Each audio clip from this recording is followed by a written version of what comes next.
Hello and welcome to Oh the Horror. I'm Fedora. Friday the 13th, Part 8. Jason hits Manhattan. And God save us all. We start this joyous little tale with a brief little music video showing us the wonders of New York City. All the angels lead to the street. It's so empty days and so incomplete. The hollow voices whisper a cry, falling down the line. There's a reason why. You can be bold, but you can't buy. After that, we zoom over to Crystal Lake to open up on the one thing we've associated this series with from the get-go. Teenage sex. What's that? Alright. The fuzzy-haired boy drops anchor right next to the town's main power cord. How are those things usually buried? And he starts telling his girlfriend the history of Jason Voorhees, provided with very inaccurate flashbacks. His mother blamed the counselors for her son's death, and she tried to kill them all. But she got her head chopped off by one of them. Legend has it that Jason came back to get even, vowing to kill every teenager in the area. And every now and then, the murders just start up. Forget about it, Susie, they're just stories. Let's get back to having sex. Yeah, nothing turns me on like stories of drowning kids and beheading. So the anchor punctures the power wire, but rather than abiding by the laws of physics and the electricity running up the metal chain, it travels down the rubber insulated part directly into Jason, who is literally 3 feet away, and brings him back to life. So after climbing aboard the ship and having a completely different outfit than last time, Jason stabs Fuzzy Hair with a spear gun while his girlfriend runs away and hides under the deck, despite the shore being, what, a meter away? No!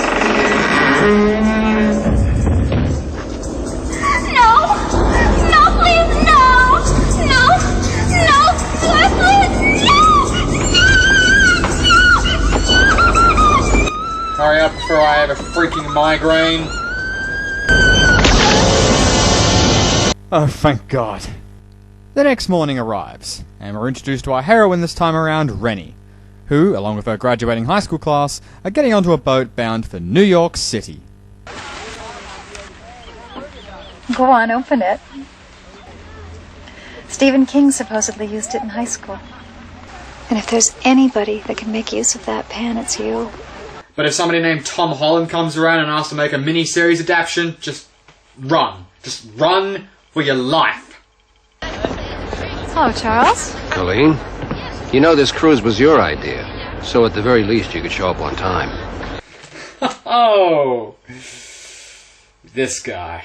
Yeah, this is Renny's teacher / parental guardian.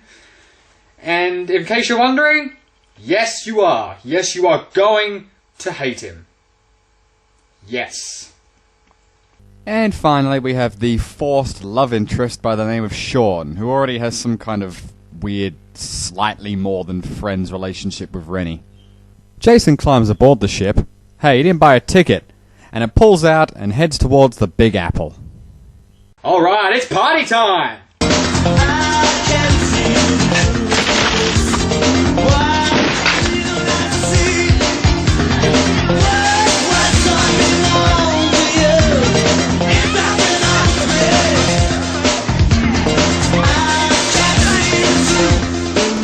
Now, the boat's not very big. I wonder why nobody's noticed the 7-foot-tall zombie yet.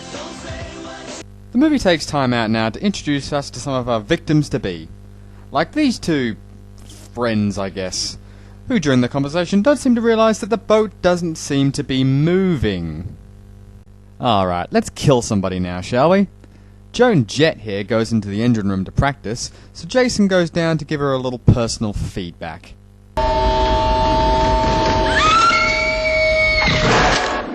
The next 10-15 minutes of the film focus on two things. One, Renny is terrified of the water for really stupid reasons that I'll go into later. And two, setting up the stereotypical snob bitch character who seduces teachers, does cocaine, and commits attempted murder.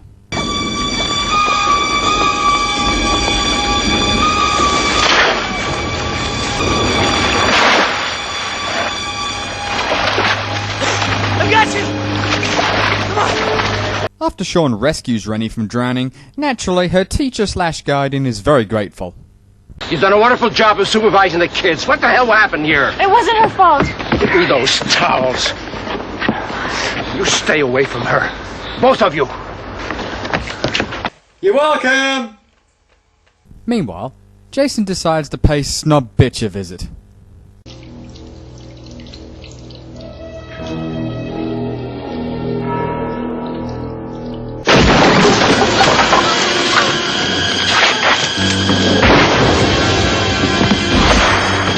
Oh, it's just my size.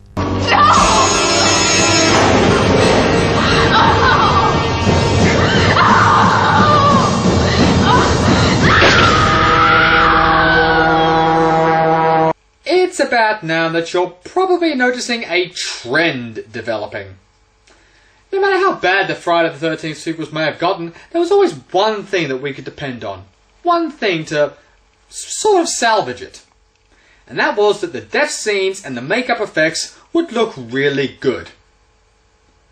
This movie, however, not so much. So, hope you're a fan of off-screen kills, because it's going to be like this way for the rest of the movie. Meanwhile, a heavy storm's a brewing, and after a couple more poorly executed death scenes, Shawn calls all the kids into the bridge. Well, at least the ones who had more than 2 scenes of screen time. It seems all the extras we saw earlier caught the first lifeboat out. Renny is sent down to drop the anchor, resulting in another lecture from teacher/guardian. I'm the one you should be listening to! Do you think dropping an anchor in the middle of a storm makes any sense whatsoever? Yeah, I'm pretty sure we left the realms of sense behind a long time ago. Meanwhile, Snob Bitch's sidekick goes down into the rooms to try and find her, instead finding Jason, who then chases her into the disco room.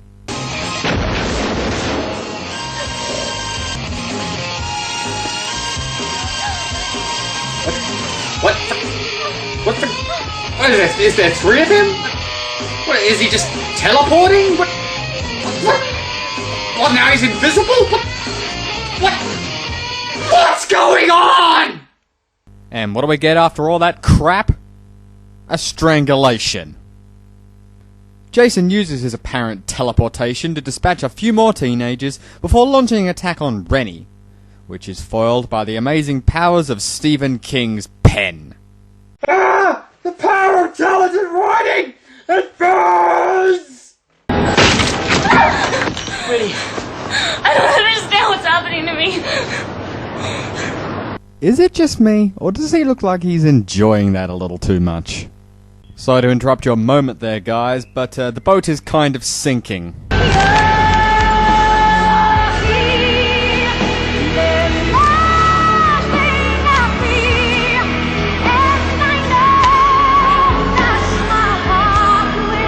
Thank God. I just lowered the lifeboat. We have to go. Oh, wait! I left the others in the restaurant. There is no more restaurant. Come on, honey. And you're just going to take his word for it? You're not gonna go check for yourself? These are the people you're trusting your kids with, parents of Crystal Lake. Yep, that's public high school for you.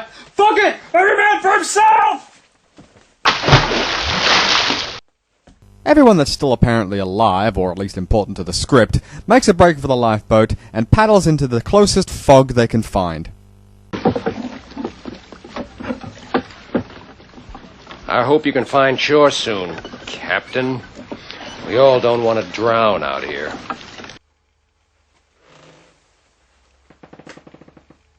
Shut up!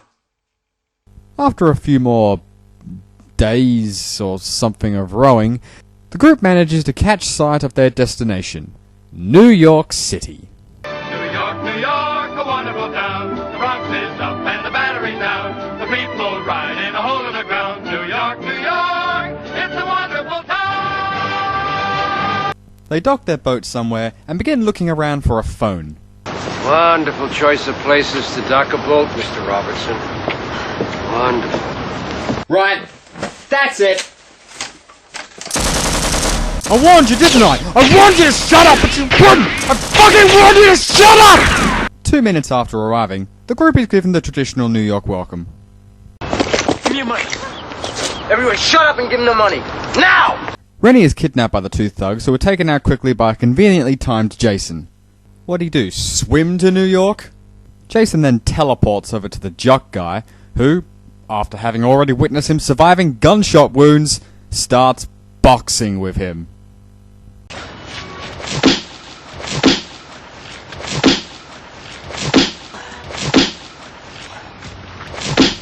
Yeah, this scene goes for a while. I'm gonna get a drink.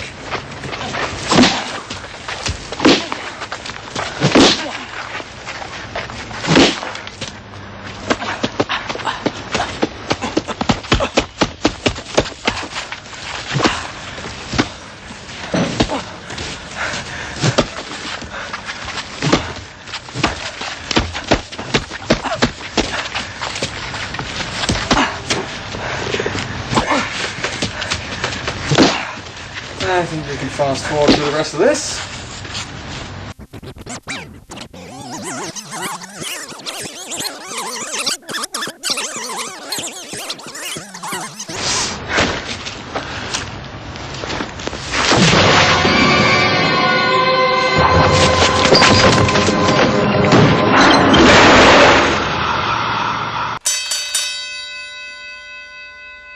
After another Jason attack, we finally get the cutscene which reveals why Renny is so afraid of the water. And now I can reveal it. But before I do, let me just explain this. For at various points in the film, Renny has been seeing incarnations of child Jason in varying degrees of makeup.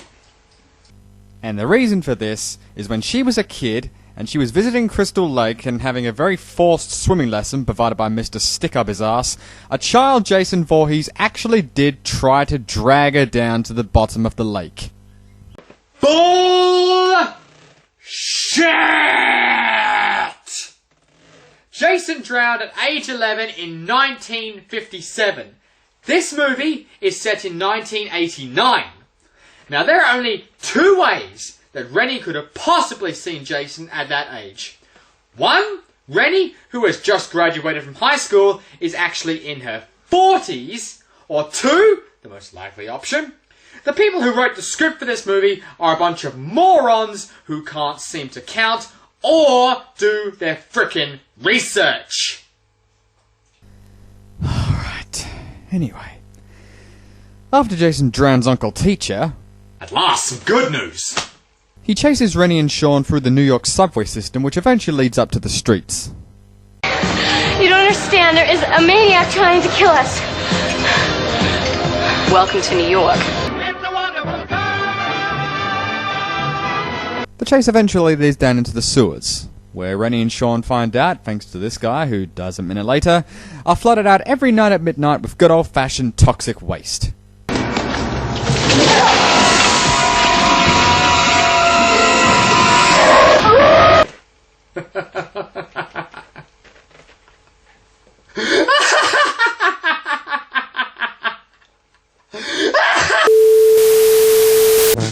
Trombone or a trumpet or a sousaphone. No, you can't be serious. That's your big unmasking Jason reveal? Music that you hear across the... That's not Jason. That's a geriatric grimace. The zombies in Minecraft look more authentic than that. Okay. Alright. So, after one more quick chase, Renny and Shawn climb a ladder while Jason is boiled to death by the flooding toxic waste.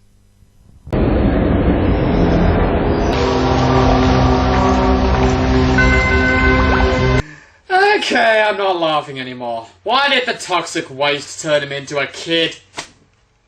So this travesty closes out with Renny and Shawn escaping, and one final pan over the city we've been led to believe the whole time is nothing but a filthy, crime-ridden cesspool. So that is, thank God, the end of Friday the 13th Part 8, Jason Takes Manhattan. This movie is awful. I could have gone on a lot longer about the bullshit excuse for a story and the flood of inconsistencies and the terrible visual effects, but in the end, all I have to say, it's just plain lazy. I mean, they paid no attention to the original source material or Jason's actual mythos, and they did all their killings off-screen. Yeah, forget the brilliant makeup works of artists like Tom Savini. They felt perfectly content with this, and...